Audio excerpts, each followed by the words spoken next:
Hello, dear students. How are you? I hope you are well. I am also well. This is Sanjay Pal, lecturer, Department of English, Government Rajendra College, Faridpur. Today, I am going to take a session on Dylan Thomas Fernhill.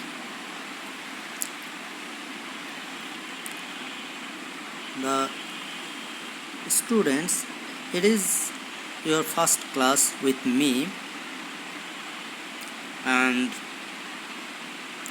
it is also difficult to realize the class,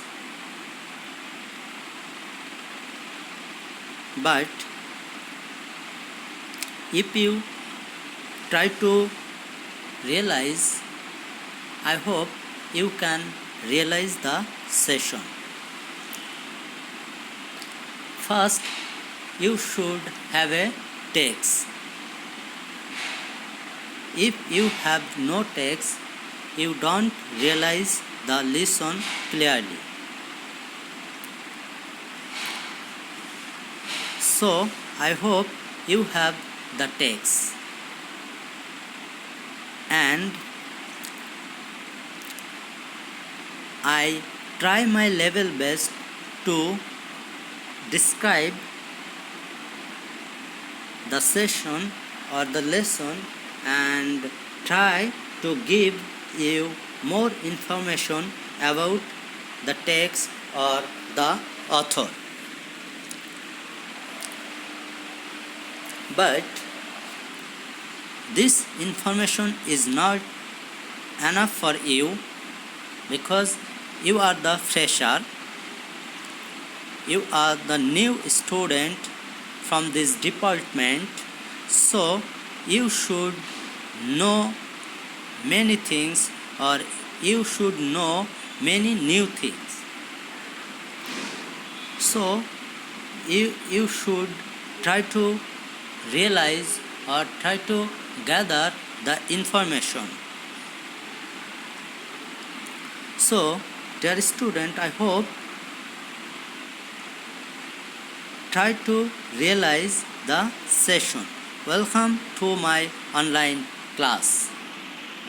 Okay, first, who was Dylan Thomas? So, first you should know the author.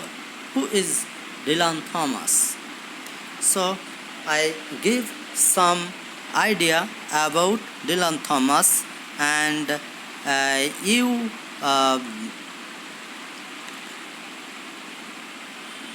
get or you find many information from internet.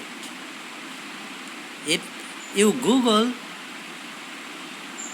about Dylan Thomas, you will get huge information about Dylan Thomas. It is your first class, so please try to gather information about Dylan Thomas or about the author or about his works or writing, etc.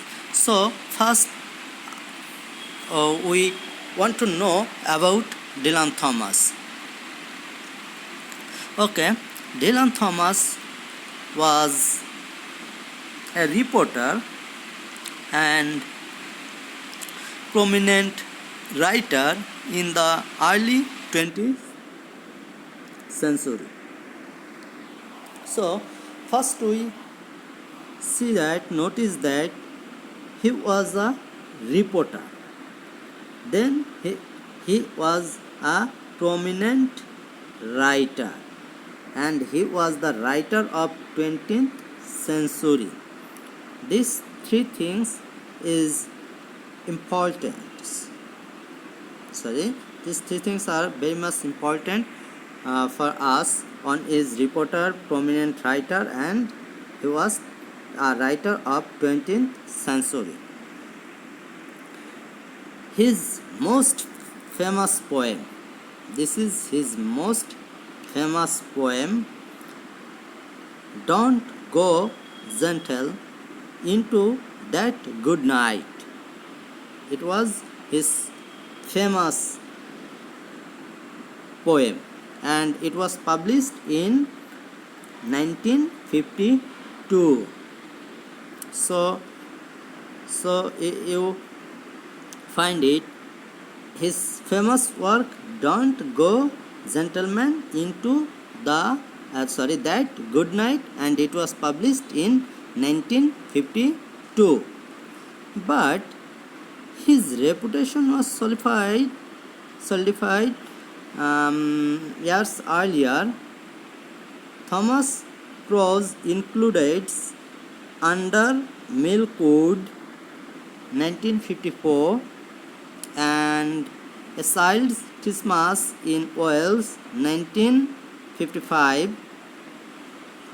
Thomas was in high demand for his animated readings, but debate and heavy drinking took their toll and he died in New York City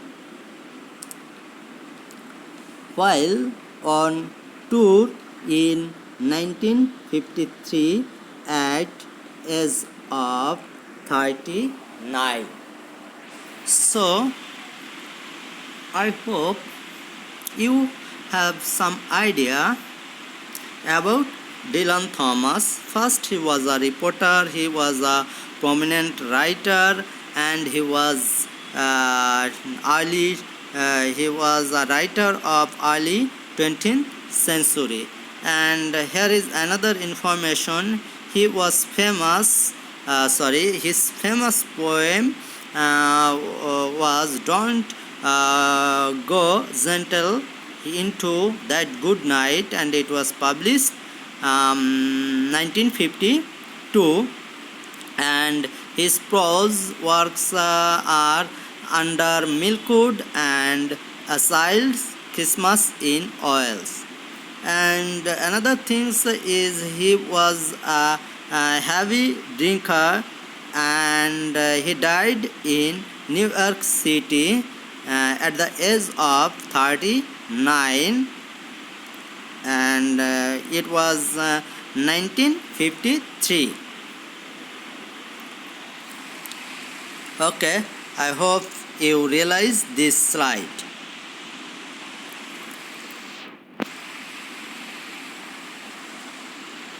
More about Dylan Thomas.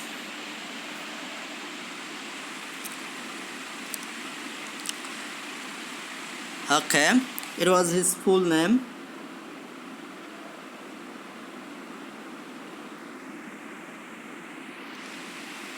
Okay, so he was born in 27th October 1914, and he died in 9th November 1953, and he was an Anglo-Welsh poet. So first he was 20th century poet, and he was Anglo-Welsh poet who is widely considered one of the most influential English language poet of the 20th century. So it is very much important. He was an Anglo-Welsh poet who is widely considered one of the most influential English language poets of the 20th century. Although Thomas wrote during the heyday of modernism, he was also a modern poet. Um, his poetry was radically different from anything produced by modernists. His poetry was radically different from others produced by others in the modernist. Writing deeply personal works, fueled um, by his own troubled emotional life.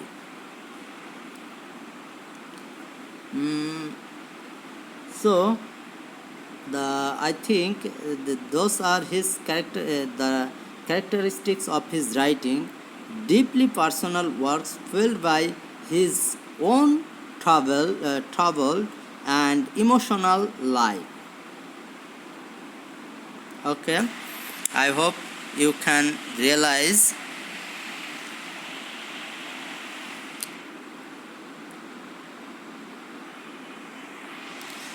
Okay, already we know this line.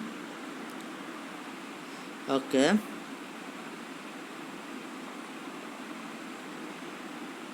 this was his birthplace, where he born.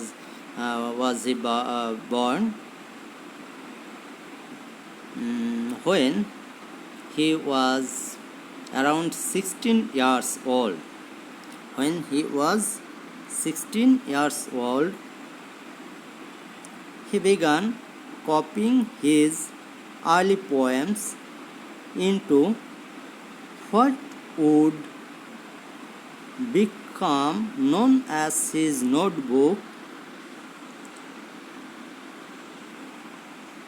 Practice that continued until 1934 and contributed to several of his first collection with 18 poems, which was published in 1934.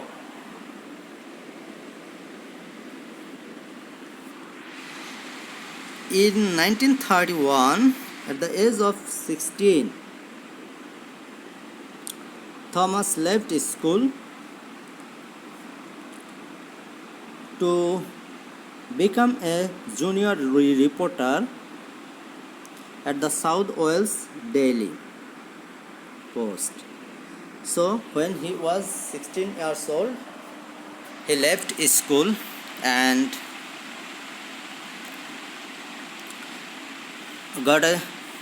took a job, or got a job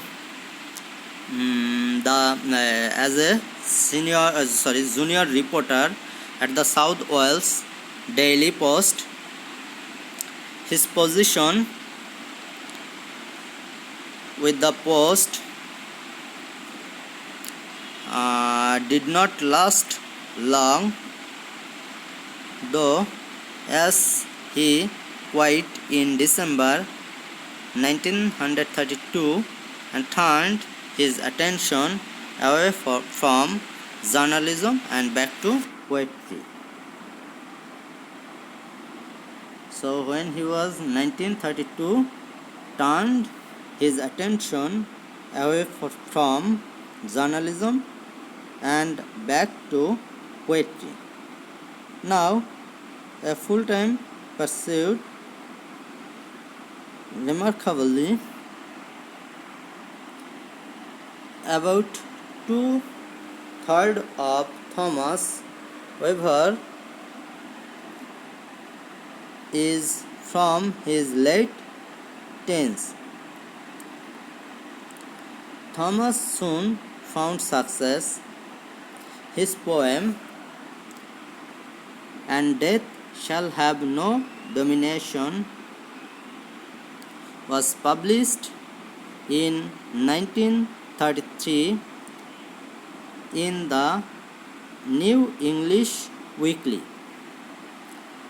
making his first international publication. So it is his first international publication. So his international publication was published in 1933 and the publisher name New English Weekly.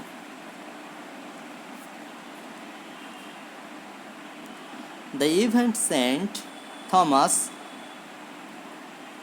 to England in the summer of 1933 to meet the editors of various English literary magazines. He moved to London shortly thereafter and stayed for 10 years.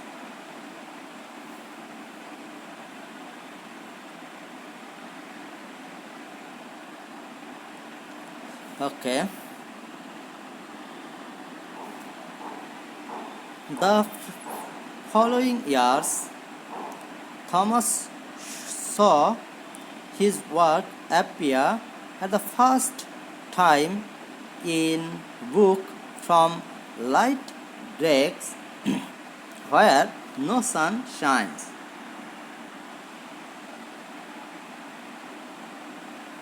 Was published as an intra in the year's poetry in the spring 1934, and his first collection is 18 poems was published that December. His first published efforts brought Thomas critical praise and honors.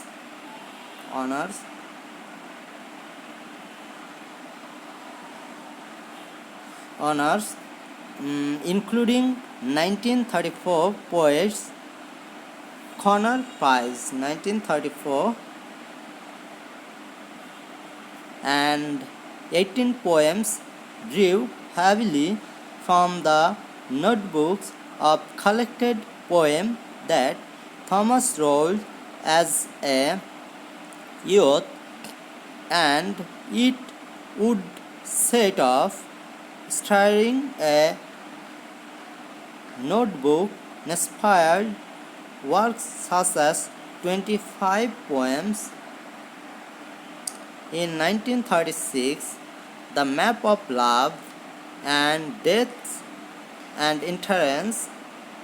This period also marked the beginning of the poet's lifelong struggle with alcohol abuse.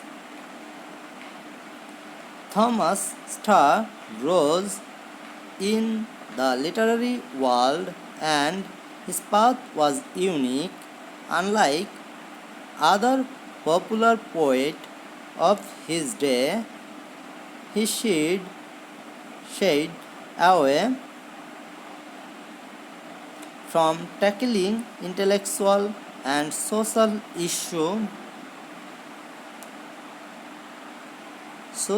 issue, instead producing work reminiscent and romantic filled with an emotional charged lyrical approach.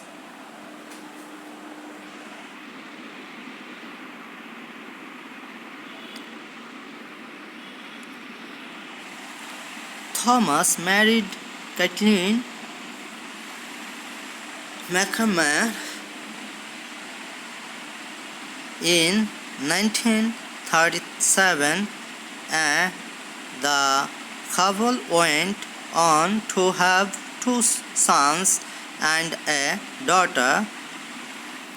However, while his fame was rising in literary circles, his business sense was lacking, so he and his family lived in relative poverty. To support his family, Thomas worked for BBC and as a film scriptwriter during World War II.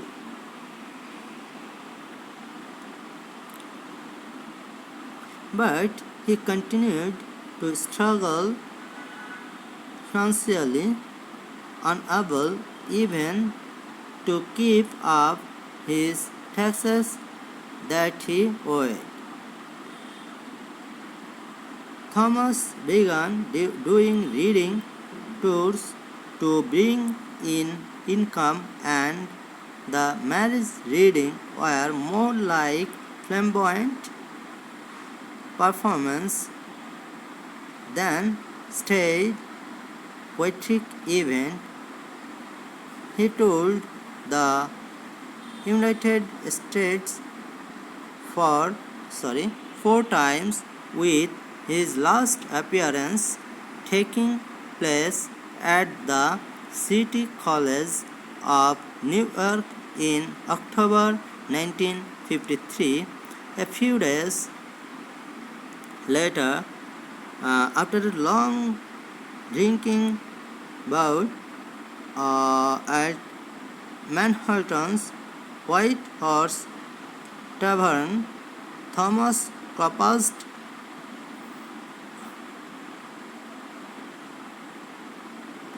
at the Chelsea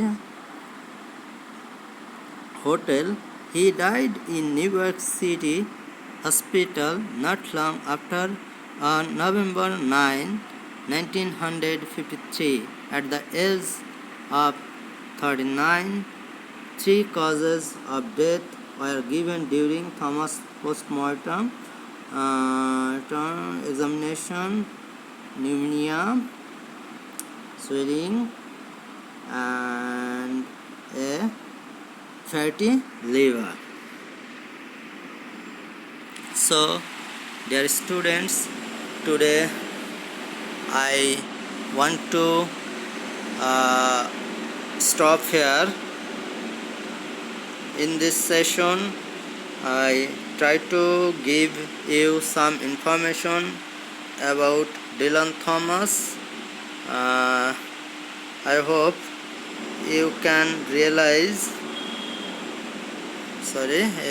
you realize the lesson or the session. In my next session, I want to continue from this slide. Okay, dear student, thank you.